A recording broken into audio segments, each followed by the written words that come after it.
Alright, so I'm taking a little break from working on a double rifle right now. I got some parts that I gotta fabricate.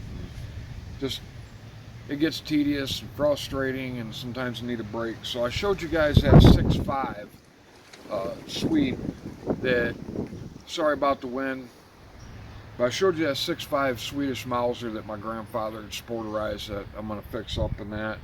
And I want to make it look like Jim Corbett's rifle. Well, I picked up, when I got that, I got an 8mm Mauser and a double barrel shotgun.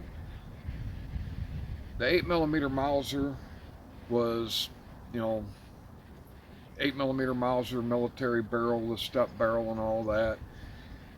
While digging through my parts, looking for stuff for the double barrel rifle, the 4570, and for looking for parts for that 6.5, I ran across a 25-inch 300 Winchester mag barrel and decided to pull the 8mm Mauser barrel off and put this 300 Winchester mag barrel on this. I'm assuming this was probably a 26-inch barrel at one time, that somebody had turned it down or something and shortened it, because usually they come in like 20, 24, 26. This is actually a little less than 25 now, because I had to turn the shoulder down and then turn the end of it down here where the chamber is. So now that it's short chambered, so that I can make sure the headspace is good when I do it. I'll finish chamber it. This stock, like that other one, has some beautiful figure in it. I'm going to refinish the stock. I chopped the end off and I just threw some stain on it. I haven't finished it up or nothing. I wanted to shorten it down a little bit because the wood came down to here. And I don't know, I'm not a big fan of, unless it's a man, I think they call them mantlicher, where it goes all the way down to the end of the barrel. I'm not a big fan of real long wood. I mean, this profile of this barrel is real slim profile, so this isn't going to be one where you're going to sit there and shoot shot after shot. This is for hunting, where you shoot one or two shots and then the barrel cools down. This barrel will get hot quick shooting 300 Winchester mag, just because it's such a thin profile. But it's going to make a really nice hunting rifle. It'll be real lightweight. The hole on this one, the top front hole for the scope base, was stripped. I don't know how that got stripped, but it had weaver, the aluminum weaver style on it.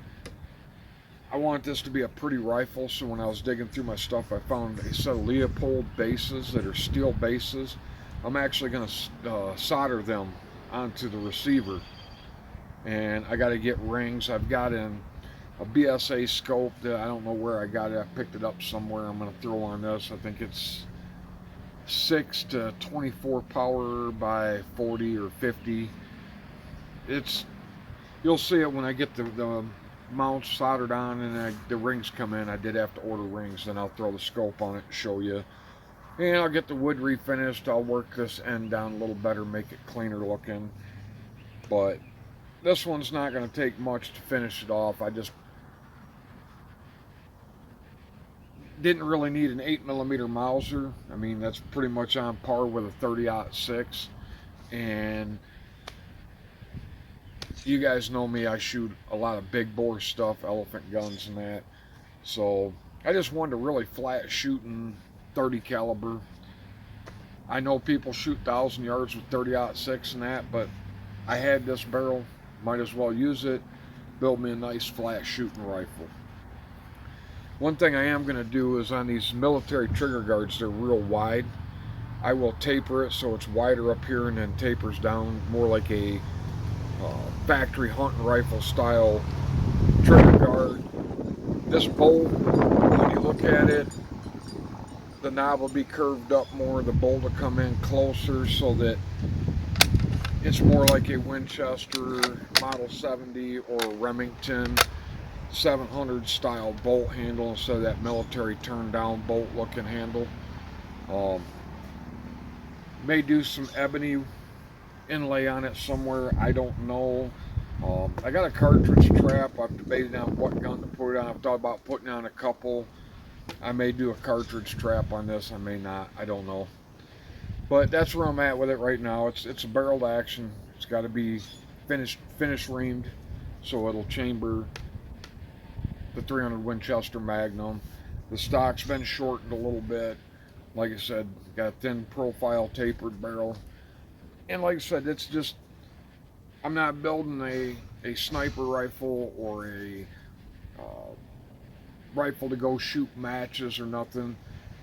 This is just going to be a lightweight hunting rifle. I mean, what are you going to fire? 1, 2, maybe 3 shots, and then that barrel's going to cool down. So I don't mind a thin profile barrel. If I was building something that, I was going to, do some kind of long range shooting competition or some kind of marksmanship type thing where I was trying to shoot dime-sized groups at 500 yards or something, which I'll never be that good. I'm just not that type of shooter. Then yeah, I'd have went with a heavier barrel or even a big bull barrel. But for me, a lightweight rifle, I like a lightweight rifle that